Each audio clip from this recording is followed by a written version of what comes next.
Hey everybody, Brett Etheridge here, founder of Dominate the GMAT and Dominate the GRE, leading providers of online test prep for the GMAT and GRE respectively. And in this video, I'd like to break down really two questions that I know a lot of you have.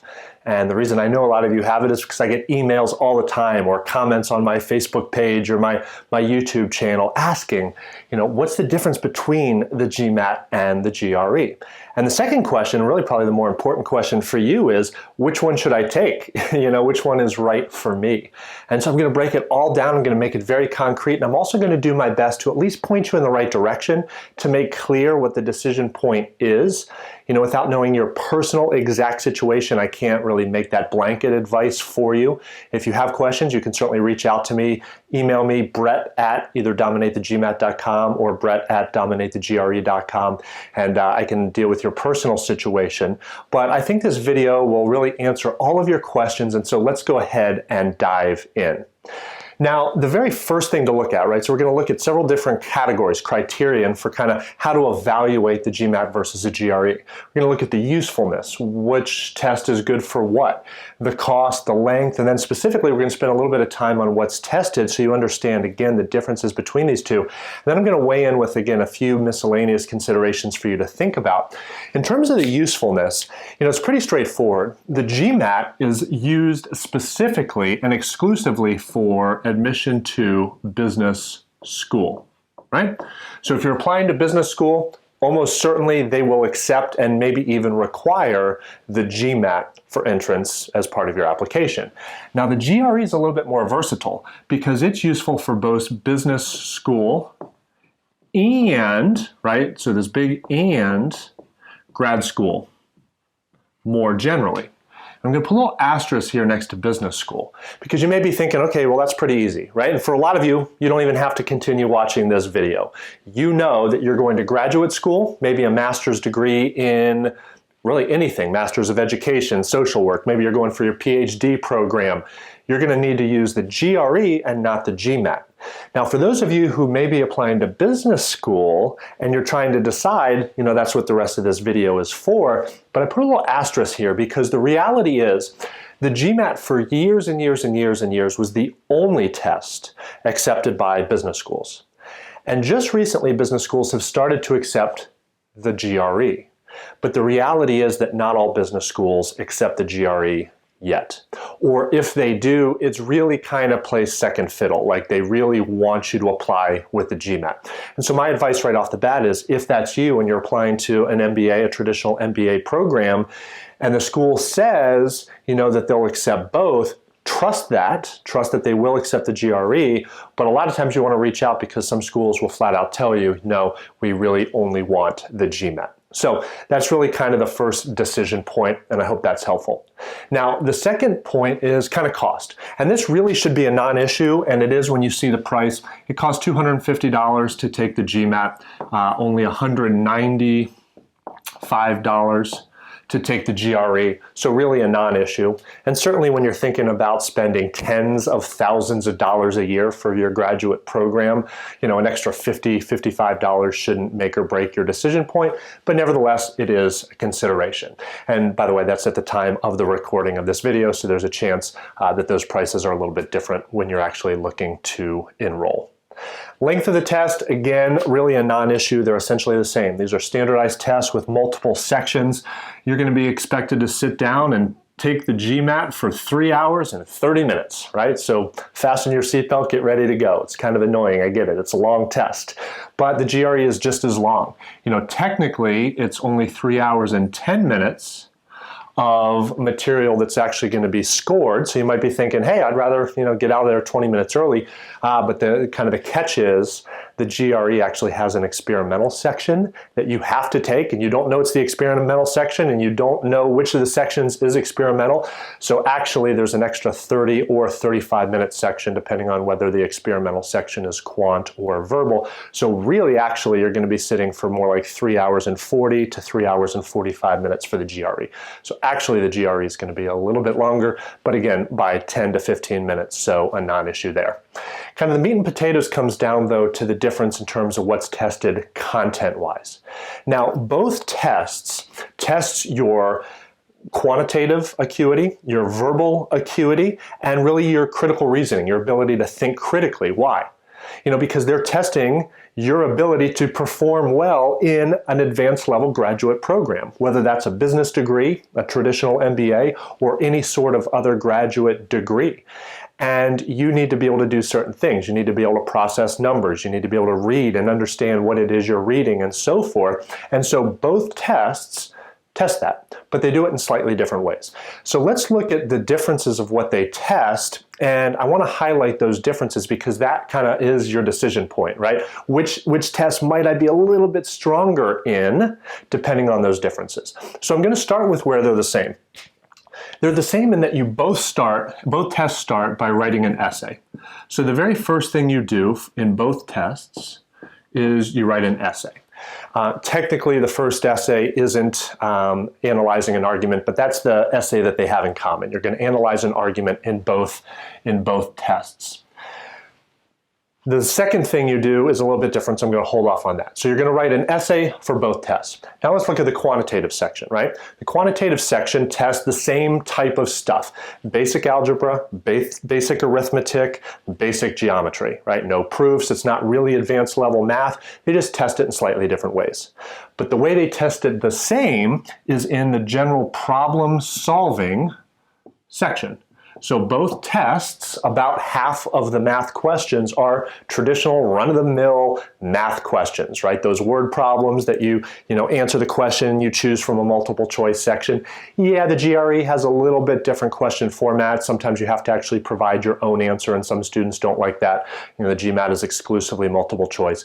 But the point is you have problem solving, traditional run-of-the-mill problem solving math questions on both tests. In terms of the verbal section, as you would expect, both tests test your ability to understand what it is you are reading. So both have a reading comprehension section. Again, almost identical. The passages are slightly shorter in the GRE than the GMAT, but again, you're reading content that you may not know anything about, and you're answering questions accordingly. So that's where the tests are the same. Now let's look at how they're a little bit different, and I'm going to kind of highlight it in red. After you write your first essay, the GMAT has a separate section called Integrated Reasoning. And it's where they test your ability to process graphical information, tables, charts, graphs, data coming from multiple sources, and synthesizing it and answering questions, because that is a very business school specific skill, right? That's what we do in business school, is we look at data and look at, financial tables and things like that, and we answer questions about it. And you're going to have to do that on the GMAT. On the GRE, at least as of the time of this recording, you don't do that. You instead write a second essay. And now that the GRE is being used in business schools as well, they may feel pressured to add a section, kind of like integrated reasoning section. But again, as of now, you don't have to do that. So you're going to write 2 essays for the GRE, 1 essay for the GMAT, and an integrated reasoning section. Now, the real difference in terms of the quantitative section comes in the unique question type that is specific to each test. Right? So on the quantitative section, you're going to have problem solving on both tests, but on the GMAT, there's a very specific, very unique question type called data sufficiency. Oops, sorry, I'm going to keep that in green. So data sufficiency is your question type, math question type, DS, that's unique to the GMAT, whereas on the GRE, the unique question type is called Quantitative Comparisons. QCs. Like I said, they're unique question types that test your ability to think about math concepts in a slightly convoluted way, like a way you've never thought about it before.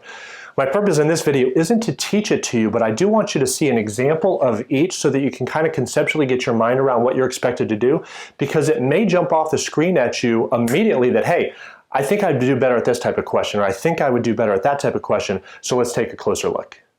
So this first question you see is a sample data sufficiency question that you might encounter on the GMAT. Now let me say this, it's admittedly easy. Like, this isn't a real former GMAT data sufficiency question. It's a question I use to teach the underlying concepts on how to answer these questions and what the answer choices mean. It's actually a question I've pulled straight from one of my courses. But the idea is you actually have a question, like what is the value of x, the variable x, and then you have two statements. And it's a weird way to think about math. You're not actually trying to answer the question, what is x? You're not actually trying to figure out what x equals. Now I know glancing down you can quickly figure out what it equals, like x equals 5, right? Because statement number 1 says that x plus 3 equals 8, so x obviously equals 5.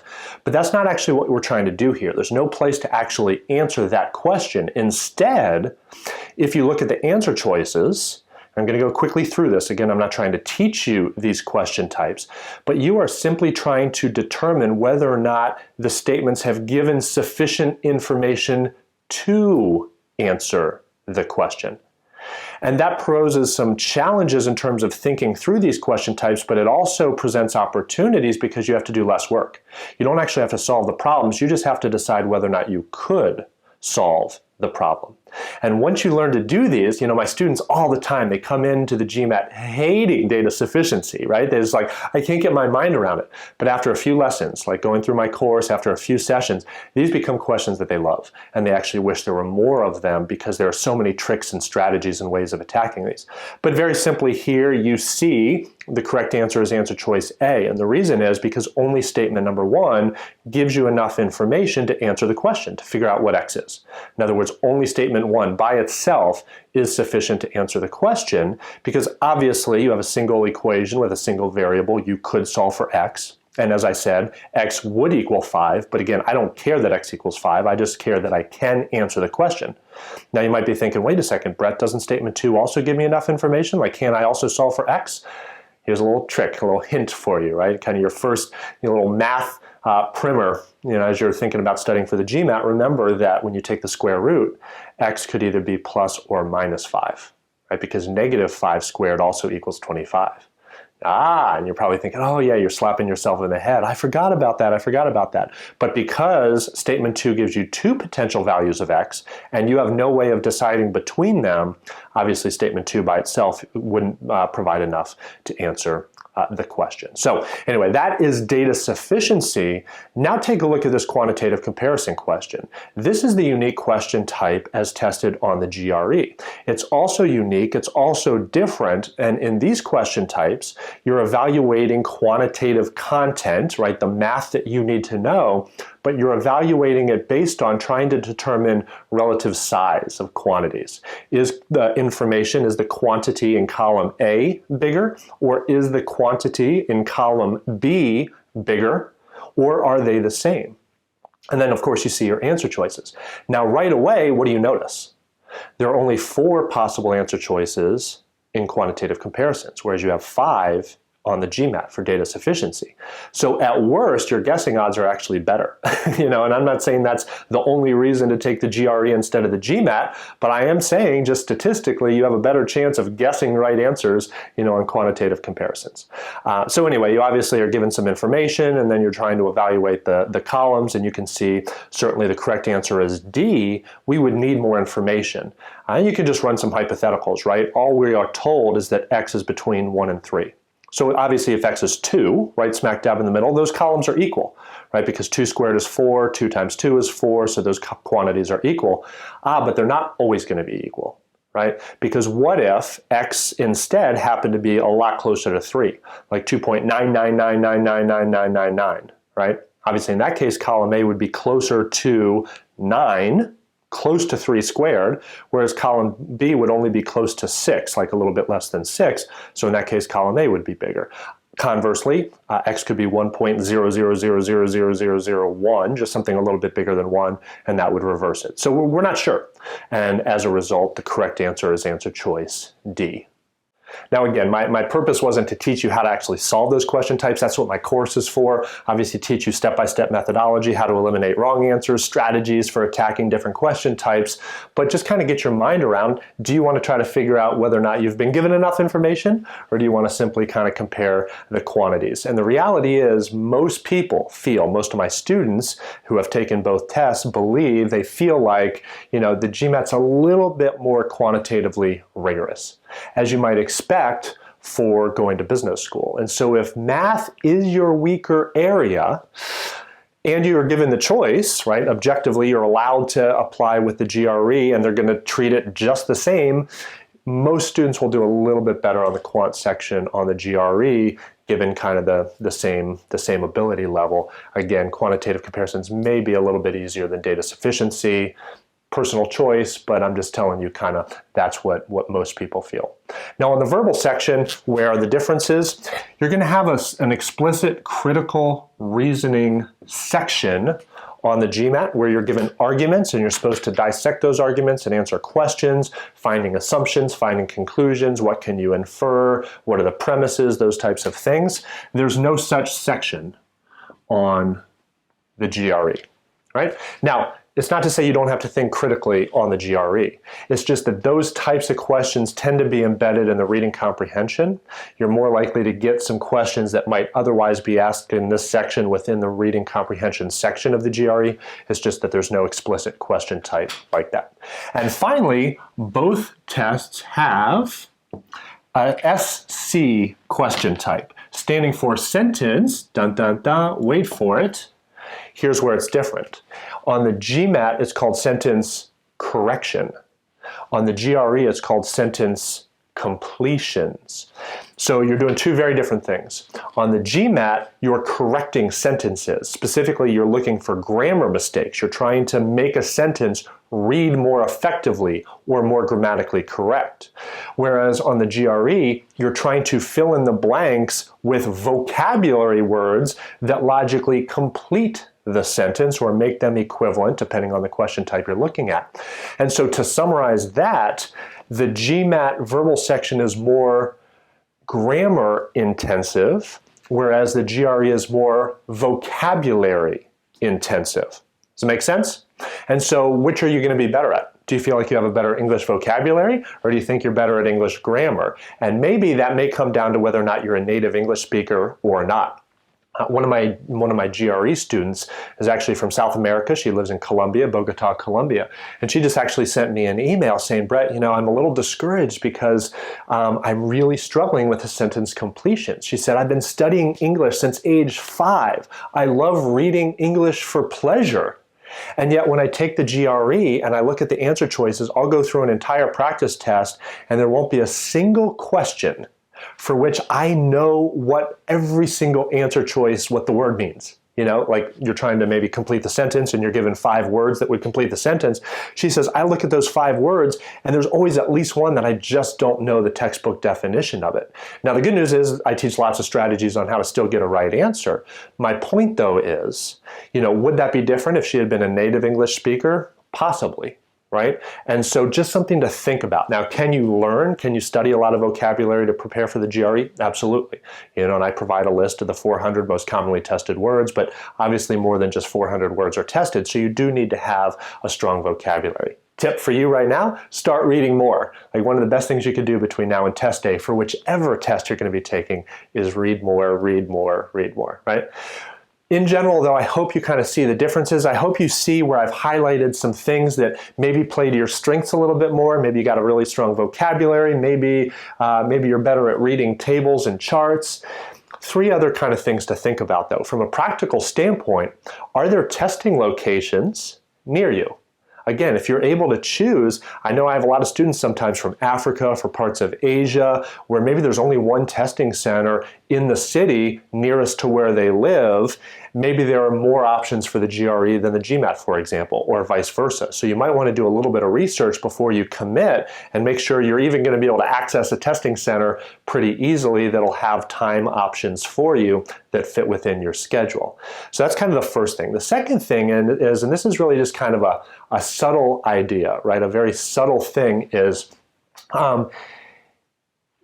business schools really tout their average GMAT score, especially the top schools, right? They publish it on their website. You know, a Harvard Business School has an average GMAT of 710 or 720 or whatever it happens to be currently, right? And they don't really want to mess that up. So I just want you to think about the logic of this. This is something I've talked with a lot of admissions consultants about. We have no hard and fast, tangible data to support this, but I want you to think about the logic. If you're a top business school, and you have a student applying with a less than ideal score, right? And it's a less than ideal GMAT score that you know you have to now factor into your average and might pull down your average and affect your ability to compete against Stanford and Booth and Wharton and some of the other business schools. Are you more likely to take that student or somebody with maybe a slightly below average GRE, but you don't have to publish that data? You know what I'm saying? So really, if you bring a lot of other things to the table, you're a great candidate, great application, great essays, lots of extracurriculars, you're a strong candidate in everything except for your standardized test, you may have a slightly better chance applying with the GRE just because of that logic, right? Makes sense to me. Like I said, I have no anecdotal evidence, but just kind of think about that. And then the final thing, kind of the third point is, for whatever reason, women, the AGAC, I'm a member of AGAC, the Association of Admissions Consultants, International Admissions Consultants, and they just did a big survey where they pulled hundreds, thousands actually, of business school applicants. And women seem to feel that they will have better success on the GRE. So a lot of times women who have taken the GMAT and maybe not scored as well migrate over to the GRE, and whether it's just a confidence issue, whether, belief, as the great Henry Ford said, whether you think you can or think you can't, you're right. So maybe it's just because, hey, I believe I'm going to do better on the GRE than the GMAT, and gosh darn you do. For whatever reason, women just kind of statistically feel like they have a better chance and actually do a little bit better on the GRE relative to kind of average scores than on the GMAT. So maybe if you're watching this and you fall into the female category, that's something to consider. So again, I know I can't give you a specific recommendation just for you, but I hope I've highlighted some of the key differences between the GMAT and the GRE. I hope you understand what they're used for. And if you have any questions, again, reach out to me. And specifically, certainly if you're looking to actually get into some of the top business schools or PhD programs and you want a little bit of help, I'm here to help, right? So check out my courses at dominatethegmat.com or dominatethegre.com, and I'll look forward to seeing you on the other side.